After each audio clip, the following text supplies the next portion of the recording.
3 قسم کا حج ہوتا ہے عموماً. حج تمتع ہے، حج قران ہے، حج افراد ہے.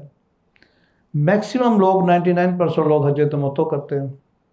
حج تمتع میں کیا ہوتا ہے کہ ایک دفعہ پہلے عمرہ کرتے ہیں، احرام پہنتے ہیں، پھر جا کے احرام کھولتے ہیں، پھر حج کے دنوں میں احرام دوبارہ باندھتے ہیں، پھر آپ 2.5 دن بعد احرام کھولتے ہیں.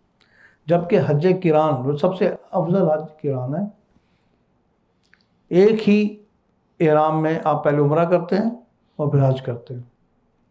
اگر حج اور عمرے کے درمیان 1 دن 2 دن 4 دن 5 دن 7 دن کا وقفہ ہے، احرام نہیں اتاریں گے آپ. اور یہ سب سے اچھا افضل حل ہے. اور حج افراد اس میں عمرہ نہیں ہے، اس میں صرف حج ہے کہ صرف حج کریں گے وہاں کے لوکل لوگوں کے لیے، یا پھر جن کا حج بدل ہوتا ہے وہ حج افراد کرتے ہیں. ہمارا یہاں 99% لوگ حج تمتع کرتے ہیں، تو ہم حج تمتع پہ چلیں گے. اب آپ یہ دیکھیے کہ جس دن آپ احرام باندھیں گے، کیونکہ حج تمتع میں پہلے آپ نے کرنا ہے عمرہ. اور یہ عمرہ وہ والا عمرہ نہیں ہوتا جو آپ عام عمرہ کرنے جا رہے ہیں، واجب عمرہ کرنے جا رہے ہیں، ویسے نفلی عمرہ کرنے جا، وہ نہیں ہے. یہ حج کا عمرہ ہے. یہ اگر عمرہ صحیح نہیں ہوگا تو حج بھی نہیں ہوگا، یاد رکھیے گا. اور اس میں جو پہلے عمرے کے 2 فرض ہیں کہ آپ نے احرام پہننا ہے اور 2 نفل پڑھ کر نیت کرنی ہے، یہ آپ کا پہلا فرض ہے. دوسرا فرض ہے کہ خانہ کعبہ پہ جا کے طواف کرنا ہے، 7 چکر لگانے ہیں. 2 اس کے واجبات ہیں. پہلا واجب یہ ہے کہ آپ صفا مروہ جائیں گے اور صحیح کریں گے، 7 پھیرے لگائیں گے. آخری واجب یہ ہے کہ آخر میں آپ حلق کرائیں گے، یعنی کہ اس طرح کروائیں گے، ٹن کرائیں گے اور بال کٹوائیں گے. اب یہ دیکھیے کہ ہمارے یہاں پر لوگ کہتے ہیں جی اپنے گھر سے احرام پہن لیں، کوئی کہتا ہے جی ایئرپورٹ سے احرام پہن لیں، کوئی کہتا ہے جہاز میں پہن لیں. اب یہ پتہ نہیں کیوں اتنا کچھ گھر میں کہہ رہے ہیں، ایئرپورٹ پہ کہہ رہے ہیں، کہاں کہہ رہے ہیں یہاں جہاز میں پہن لو. بھئی اکا کیوں نہیں ہے؟ اس میں کیا مشکل ہے؟ کیوں کرتے ہیں؟ حضور صلی اللہ علیہ وسلم نے مدینہ کی مقات میں گئے، وہیں پہ احرام پہنا، وہیں پہ نیت کی، وہاں سے شروع کیا. انہوں نے جلدی کہا کہ میں یہاں پہ یہ کرتا ہوں، آگے جا کے یہ کرتا ہوں. مقات سے پہلے پہلے کرنا ہے. آپ کی مقات ہے یہ لملم.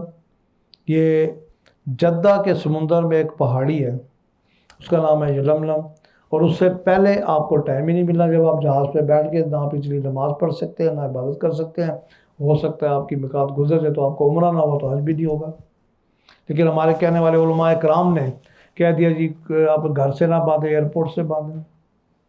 ایئرپورٹ سے نہ باندھیں تو جہاز میں کر لیں. کس لیے؟ اگر آپ جہاز میں باندھتے ہیں، گھر میں باندھتے ہیں، تو آپ کے میکسیمم 20 سے 22 گھنٹے لگیں گے، آپ کا عمرہ مکمل ہو جائے گا اور احرام کھل جائے گا. یہ جو پابندیاں یہ 20-22 گھنٹے کی، وہ ان پابندیوں سے ڈر کے کہہ رہے ہوتے ہیں جی ایئرپورٹ پہ کر لیں، آپ جا کے وہاں کر لیں، جہاز میں کر لیں. تو اب یہ دیکھیے کہ حضور صلی اللہ علیہ وآلہ وسلم جب مدینہ شریف سے نکلتے تھے اپنے صحابہ کے ساتھ، تو ان پابندیوں میں 15 دن 12 دن 18 دن رہتے تھے. ان کا جہاز کیا تھا؟ اونٹ. میڈیا کیا تھا؟ ریگستان. کتنے صحابہ کے سروں میں جوئیں پڑ جاتی تھیں. سب پابندیاں قائم تھی. یہ پابندیاں اس وقت سے چل رہی، نہ نہا سکتے تھے، نہ خوشبو لگا سکتے، نہ کنگھی کر سکتے، نہ. تو اب دیکھیے کہ میں نے بات کی 1400 سال پرانی. آپ 70-80 سال پیچھے چلے جائیں، آپ کوئی آبا و اجداد میں سے آپ کا کوئی پردادا کوئی حج کر کے اگر اسے پوچھے تو صحیح. یہاں پنڈی سے کراچی 3 دن لگتے تھے. کراچی سے جناب آپ وایا بحری جہاز جاتے تھے، 12 دن 15 دن 18 دن لگتے تھے. کوئی جہاز کی سپیڈ تیز تھی، کسی جہاز کی، کوئی سفینہ آبر تھا، کوئی سفینہ جہاز تھا، کوئی کون سا سفینہ بحر کنوز تھا، کوئی آسا چل رہا ہے کوئی. اور کتنے دن لگتے تھے؟ ان کو ہفتہ پہلے کہتے ہیں احرام پہن لو جی. احرام میں پابندیاں ہیں ان کی بھی ہیں. وہ سمندر کی خوشبو والا پانی بھی آ رہا ہے، بدبو والا بھی آ رہا ہے، سڑان بھی آ رہی ہے، سب کچھ آ رہی ہیں، برداشت کرتے تھے. اور اگر کسی کی ڈیتھ ہو جاتی تھی جہاز میں، واپس نہیں لاتے تھے، پتھر باندھ کے وہیں پھینک دیتے تھے نیچے. یہ 80 سال پرانی بات ہے. 80 سال پہلے سعودی عرب میں کوئی گاڑی تھی سوائے بادشاہوں کے علاوہ. اونٹ پہ جاتے تھے. اور ایک دن جہاز پورا بندرگاہ پہ وہاں لنگر انداز ہوتا تھا، اگلے دن وہاں سے چلتے تھے، اور 95 کلومیٹر جدہ ٹو مکہ 2.5-3 دن لگتے تھے۔ امیر لوگ اس وقت اونٹ کرائے پہ لیتے تھے، ورنہ پیدل جا رہے ہوتے تھے۔ یہ 80-85 سال پرانی بات۔ اب تو اتنی ڈیولپمنٹ ہوگی تو آپ سوچ بھی نہیں سکتے۔ تو اب یہ دیکھیے کہ اب یہاں کے کئی مولوی ہیں، ہمارے مسلک بہت ہیں، تو کسی نے کہہ دیا جناب کہ آپ گھر سے بال لیں، کسی نے کہہ دیا ایئرپورٹ سے کسی جہاز۔ اگر آپ ایئرپورٹ سے بھی باندھتے ہیں تو ایئرپورٹ میں آپ کو بتاؤں کہ آج کا جدید ایئرپورٹ بھی اس کے 10 واش روموں کے 3 خراب ہی ہوں گے، آپ دیکھ لیجئے گا، پوری دنیا میں دیکھیں۔ میں تو جہاں تک اللہ نے بھیجا میں نے دیکھا ایسے ہی کہ لائنیں لگی ہوئی ہیں، واش روم بھی بند ہے، کوئی لاک کیا، گند پڑا، کوئی پانی نہیں ہے، تو آپ وہاں لائنیں لگی ہوتی ہیں۔ آج کل کے ایئرپورٹ پہ آپ کے ریلوے اسٹیشن سے پیر بدائی سے زیادہ رش ہوتا ہے، تو وہاں جلدی جلدی آپ وضو کریں گے، احرام پہنیں گے، اور بڑے خشوع خضوع سے 2 نفل یہ پہلا فرض کریں گے ایئرپورٹ پہ۔ اور یہ عام نفل نہیں ہے کہ آپ گھر میں 2 نفل پڑھے، 4 پڑھے، 6 پڑھے، سلام پھیرا نکل گئے، نو، یہ 2 نفل جیسے ہی پڑھیں گے آپ کو اس وقت اندازہ ہو جائے گا وہاں کھڑے کھڑے کہ آپ کے اندر کچھ ہل جل ہو چکا ہے۔ یہ وہ نفل ہیں اللہ کا مہمان بننے کے، اور آپ ایئرپورٹ پہ نیت کی نفل کی، 90% امید ہے آپ کو پیچھے سے آواز آئے گی PK 313 دبئی کے لیے تیار، اور آپ سنیں گے، وہ 3 دفعہ کہے گی، آپ 3 دفعہ سنیں گے، اور یہیں پہ آپ کی توجہ دوسری طرف جائے گی تو آپ کے ثواب کم ہو جائے گا۔ اور اگر آپ ہی کی اناؤنسمنٹ ہو گئی ہے پھر تو آپ نے نہ دیکھنا ہے جناب پوری صورت صحیح پڑھی ہے کہ نہیں، فٹافٹ سلام پھیریں گے، دعا پڑھ کے چلے جائیں گے، پورا پروٹوکول ہے، پہلے فرض کا وہ ادا نہیں کر سکے گا۔ اور جہاز میں جو لوگ پہلے بیٹھے آپ میں سے جہاز میں دیکھیں، ان کے ٹائلٹ سے آپ کیسے باہر آئیں گے پاک ہو کر؟ وہاں تو مسلم شاور ہی نہیں ہے، ٹیشو پیپر کا استعمال ہے۔ اور اگر پہلا فرض ہی خراب ہو گیا تو کیا ہوگا؟ میں نے اسی کتابوں میں لکھا ہوا ہے، میں نے پوچھا کافی سال پہلے مولانا کو فون کر، جنہوں نے لکھا تھا جہاز پہ ہی کر لے، تو میں نے انہیں فون کیا، میں نے کہا کہ آپ کا لائن، ان کا نام بھی 2 لائنوں میں تھا، اتنے القابات تھے ان کے۔ میں نے کہا مولانا صاحب آپ نے کیا لکھ دیا کہ جو لوگ جہاز میں جا کے آپ احرام چینج کریں اور نفل پڑھیں؟ تو کہا اس میں مذائقہ کیا؟ میں نے کہا آپ پہلے گئے نہیں۔ میں نے کہا پھر آپ نے کیا سیکھا؟ آپ کو نہ ایکسپیرینس ہے نہ کچھ ہے۔ کہتے ہیں آپ کو نہیں پتا، ہمارا جو ہے نا مسلک یہ اجازت دے دیتا ہے، تو نا مسلک میں چاہے پہلا فرض ہی خراب ہو جائے، پورا عمرہ حج خراب ہو جائے۔ یاد رکھیے میں آپ کو لائیو کلیئر کر رہا ہوں، مسلک نام کی چیز کوئی نہیں ہے، چاہے آپ بیٹھے ہو مسلک والے، مجھے کوئی اعتراض نہیں، میرا کوئی مسلک نہیں ہے، میرا ایک مسلک ہے مسلم،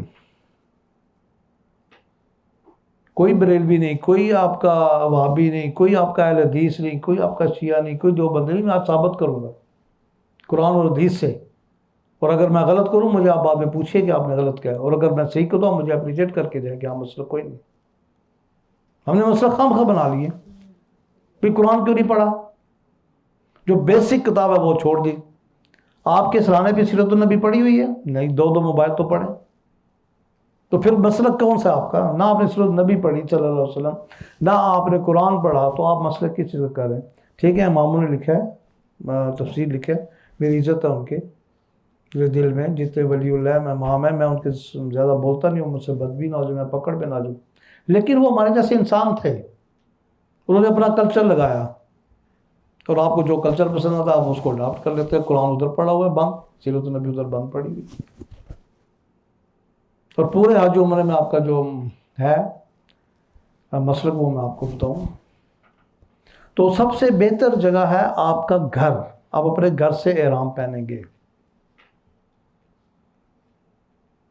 مجھے یہ کہنے میں کوئی شرم محسوس نہیں ہو رہی کہ آج کل ہمارے گھر جتنے گندے، جتنے گناہ آلود، جتنے بے برکت ہے، شاید طوائف کا کوٹھا بھی نہیں۔ کیا کرتے ہیں رات کو؟ آپ بڑے بڑے فیصلے کر رہے ہیں کہ صبح اٹھ کے بھائی کو یہ جھوٹ بولنا ہے، صبح بہن کے ساتھ یہ جھوٹ بولنا ہے، صبح فلاں چاچے کے ساتھ جھوٹ بولنا ہے، ان کو حق نہیں دینا، ان کو تو ہم نے جا کے حلف نامہ دیکھنا ہے، غلط حلف نامہ لکھ رہے ہیں، جا کے بیان عدالت میں غلط دینا ہے۔ آپ حقوق العباد کے فیصلے گھر میں کریں جس کی معافی نہیں ہے، آپ 100 حج کر لیں، حقوق العباد اگر ادا آپ نے کو کرنا ہے تو آپ کا ایک بھی قبول نہیں ہوگا، نہیں جا سکتے آپ، اس کی معافی نہیں ہے، اللہ کے پاس بھی معافی نہیں ہے، یہ بھی آپ کو بتا دو۔ آپ وہ فیصلے گھر میں کر رہے ہیں، وہ پھر خانہ کعبہ کی تصویریں، مدینہ شریف کی تصویریں لگا کے صلی اللہ علیہ وسلم بڑی جرت سے کر رہے ہیں، اور اتنا ایزی ہو گیا، اتنی ایزی ہو کہ ان کو پتہ ہی نہیں قرآن کیا کہتا ہے، سیرت کیا کہتی ہے، بس کریں گے ٹھیک ہے جی ابا جی یہی کریں گے جی، ایسی کی تیسی تمہارے بھائی کی، ایسی کی بیسی تمہاری خالہ کی، ایسی کی تیسی بڑے بھائی کی، کوئی نہیں لینا ایسا، یہ حال کر رہے ہیں آپ۔ اور پھر غیبت کر رہے ہیں، کتنی غیبت ہوتی گھروں میں خواتین سے معذرت کے ساتھ، غیبت پہ غیبت، غیبت پہ غیبت، آج کل تو موبائل آ گئی، غیبت اور آسان ہوگی، جہاں سے یو سے یو کے پہنچا دی خبر، تصدیق کر رہے ہیں، تصدیق نہیں کر رہے، پہنچا رہے ہیں، اور پھر ان کو نیند نہیں آتی۔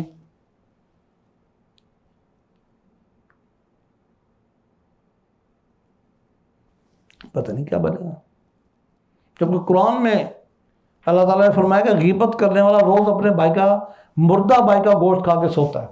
کریں غلط اس آیت کو، ہم لوگ تو روز مردہ بھائی کا گوشت کھاتے ہیں، پلاؤ پکے ہوئے ہیں، بریانیاں پکی ہوئی ہیں، فاسٹ فوڈ آ رہا ہے، سیلڈ ہے، فروٹ ہے، سویٹ ڈش ہے، ساری مردہ بھائی کے گوشت کی ایفیکیسی میں چینج ہو رہی ہے۔ کیوں نہیں بلڈ پریشر کنٹرول ہوتے آپ کے؟ کیوں نہیں شوگر کنٹرول ہوتی؟ کیوں ہر تیسرا بندہ نفسیاتی حد تک پاگل کی طرف جا رہا ہے؟ بتائیے۔ اس لیے سب سے بہتر آپ کا گھر ہے۔ کیوں کہ یہ پہلا فرض آپ گھر ادا کریں گے، پہلا فرض جب گھر ادا کریں گے، دوسرا فرض آپ کا خانہ کعبہ میں ایک قدرتی لنک بنے گا۔ اور میں کیوں زور دیتا ہوں گھر میں کریں؟ کہ جب آپ دعا مانگیں گے بعد میں، یہ دعا آپ کی رد نہیں ہوگی۔ آپ مہمان بن چکے ہیں، آپ ساری پابندی ایکسیپٹ کر چکے ہیں، ایکسیپٹ کر کے آرام باندھا ہے، غلطی بعد میں ہوگی دم ہو جائے گا، لیکن آپ مانے ایکسیپٹ کر چکے ہیں، اس لیے مہمان کو رد نہیں کیا جائے گا، آپ کی دعا قبول ہوگی۔ آپ وہ دعا مانگیں اپنے گھر کی برکت کے لیے، رزق کی آسانی کے لیے، اپنے بچوں کے دین کے لیے۔ تو یہ دیکھیے کہ اب مسلک جو ہے، میں نے آپ کو کہا مسلک نہیں ہے شاید کوئی بھی، ہمارے لیڈر، حکمران، اشرافیہ، جب بھی آتے ہیں کوئی دا کے قبروں پہ سجدہ کر رہے ہیں تو پھر پرائم منسٹر بن رہا ہے، تو کیا ہوا؟ اللہ نے اٹھا کے سب سے بڑا دیا، ننگا کر کے نیچے پھینکا۔ نہیں پسند اللہ کو سب قبر کے سجدے، آپ تو وہی مشرک ہو گئے۔ قرآن کریں آیت غلط کریں، جس کو عہدہ ملا، میں ساروں کی بات کر رہا ہوں، میں کسی ایک کی بات کر رہا ہوں کہ اگر آپ ایک سائڈ پہ لے جائیں، میرا کسی سے کوئی تعلق نہیں۔ کوئی داتا دربار پہ جا رہا ہے، کوئی شہباز کلندر پہ جا رہا ہے، کوئی لاڑکانہ میں جا رہا ہے، وہاں سے دعا مانگ کے ریلیاں شروع کرتے ہیں، وہاں سے مانگتے ہیں، کسی کو عہدہ ملتا ہے تو داتا دربار جا رہا ہے۔ تو کیا ہو رہا ہے؟ جو لوگ کام بھی کر رہے ہیں، لوگ ان سے بھی خوش نہیں ہیں، ان کو بھی گالیاں پڑ رہی ہیں، کیونکہ وہ مانگتے کہ انسان جو اس دنیا میں ہے ہی نہیں، قبروں سے جا کے مانگ رہے ہیں۔ آپ کے سامنے یہ ثبوت ہے، زندہ ثبوت، کتنی محنتیں ہو رہی، کتنی کوششیں ہو رہی ہیں، کیا کچھ نہیں ہو رہا، اور کسی کو عہدہ ملتا ہے جا کے دادا دربار سے مانگ رہے ہیں، انہیں کو گالیاں بھی پڑتی ہیں، وہ بھی اسکول میں نہیں۔ اس لیے آپ یہ دیکھیے کہ ہمارا آدھے سے زیادہ پاکستان قبروں سے مانگ رہا ہے آج 21ویں صدی میں بھی۔ کیا بنے گا؟ اتنے سے بچے کو پتا ہے پاکستان کا فیوچر کیا ہے، وہ بھی ڈر رہا ہے۔ اور اللہ کیا کہہ رہا ہے؟ پہنو اور احرام، آجو میرے پاس، اور کیا کہو؟ لبیک اللہم لبیک، لبیک لا شریک لک لبیک، ان الحمد والنعمت لک والملک لا شریک لک۔ یہی پڑھتے ہو، اللہ میں حاضر ہوں، تیرا کوئی شریک نہیں، یہ ساری دنیا کی نعمت عزت تیری ہیں، تو ساری کائنات کا مالک ہے، تیرا کوئی شریک نہیں۔ اللہ کہتا ہے یہی کہتے ہو بھائی۔ جب اللہ اپنے گھر بلا رہا اور کہہ رہا ہے جنت کی ٹکٹ لو، تو وہ کہہ رہا ہے کہ یہی کہو گے لبیک اللہم لبیک۔ یہاں کی نمازوں کا حساب نہیں ہونا وہاں پہ۔ آپ اگر پہلی صف کے نمازی ہیں تو یہی ہیں، آپ تہجد پڑھتے ہیں تو یہی ہیں، وہاں صاحب ہی کچھ اور ہے۔ اللہ کہہ رہا ہے کہ آپ لبیک پڑھیں۔ اللہ نے نہیں کہا، رسول اللہ صلی اللہ علیہ وسلم نے نہیں کیا کہ جب آپ نے احرام پہنا آپ کہہ رہے ہو سبحان اللہ سبحان اللہ الحمدللہ الحمدللہ اللہ اکبر اللہ اکبر، لبیک اللہم لبیک لبیک لا شریک لک لبیک ان الحمد والنعمت لک والملک لا شریک لک، یہی پڑھیں گے۔ اللہ چاہتا کہہ دیتا نا فلاں چل پڑھنا۔ یاد رکھیے یہ جتنی آپ کی عبادات ہے، حج عمرے کے مناسک ہے، اس میں جانماز نہیں ہے، اس میں سجدہ نہیں ہے، اس میں آپ کا قلب ہے، اس میں آپ کا دماغ ہے، اس میں سیلیبریشنز ہیں۔ کس کی سیلیبریشن ہے؟ میں نے پہلے بتایا 95% سنتے ہیں حضرت ابراہیم علیہ السلام کی، 5% رسول اللہ صلی اللہ علیہ وسلم کی، حضرت حاجر علیہ السلام، حضرت اسماعیل علیہ السلام، ان کو سیلیبریٹ کرنا ہے بھائی آپ نے ان جگہوں پہ جا کے۔ ان جگہ مقرر کر دی کہ ان جگہوں کے علاوہ بھی نہیں آپ جا سکتے، یہ عبادت ہے آپ کی۔ لیکن کیوں؟ 4,500 سال پہلے حضرت ابراہیم علیہ السلام جب تھوڑے بڑے ہوئے، شعور آیا، تو دیکھا سارے ہی بتوں کو پوج رہے ہیں۔ کچھ لوگ آگ کو پوج رہے ہیں، کچھ چاند کو پوج رہے ہیں، کچھ سورج کو پوج رہے ہیں۔ ان کے والد بت بنا کے پوج رہے تھے، ان کو انہوں نے منع کیا، ابا جان یہ مت کر، یہ گناہ ہے۔ ان کی آپس میں لڑائی شروع ہو گئی، ٹسل ہو گئی، گھر سے نکال دیا۔ پورے شہر کو پتہ چل گیا، پورے ملک کو پتہ چل گیا کہ یہ آپ کا رب نہیں ہو سکتا۔ ایک دن سارا تہوار تھا، وہ گئے ہوئے تھے، ان کی عید تھی، باہر گئے ہوئے تھے، تو پیچھے سے کیا کیا حضرت ابراہیم علیہ السلام نے کلہاڑا پکڑا، سارے بت توڑ دیے اور بڑے بت کے گلے میں کلہاڑا لٹکا دیا۔ جب لوگ واپس آئے انہوں نے دیکھا، بڑے غصے میں آئے کہ یہ ابراہیم کی کرستانی، انہوں نے کہا یس میری کرستانی، میں نے توڑ دیا آپ کے سارے خدا، اور جو بڑا خدا نا اس کے گلے میں کلہاڑا لٹکایا جس سے توڑے، اس کو کلہاڑا پکڑے میری گردن کاٹے، میں بھی اس کا رب مان لوں گا۔ بلا لیا جناب، پیشی ہو گئی، نمرود آ گیا، انہوں نے کہا یہ آپ کا رب نہیں ہو سکتا، رب وہ ہے جو زندگی دیتا ہے اور موت دیتا ہے۔ نمرود کہتا ہے یہ کون سا مشکل کام ہے، میں کر کے دکھاتا ہوں، میں تمہارا رب ہوں۔ بلائے 2 بندے جیل سے قیدی، ایک کی سر جو قلم کر دیا، ایک کو چھوڑ دیا، لو ایک کو میں نے مار دیا، ایک کو چھوڑ دیا، میں بھی رب ہوں۔ کہتا نہیں، اب تم سورج نکال کے دکھاؤ مشرق سے، پھر میں مانوں گا۔ رب تو سورج نکال رہے تھے، تم بھی نکال کے دکھاؤ۔ تو پھر ان کو سزا دے دی گئی کہ حضرت ابراہیم کو بھون دیا جائے، آگ میں جلا دیا جائے۔ اعلان کر دیا آگ کا الاؤ بناؤ، پورے لوگوں کہہ دیا اپنے گھر سے مٹی کا تیل لائیں، لکڑی لائیں، جلائیں۔ وہ اتنا بڑا الاؤ بن گیا کہ آپ 50 فٹ نزدیک نہیں جا سکتے، اتنی بڑی آگ بھڑک رہی ہے۔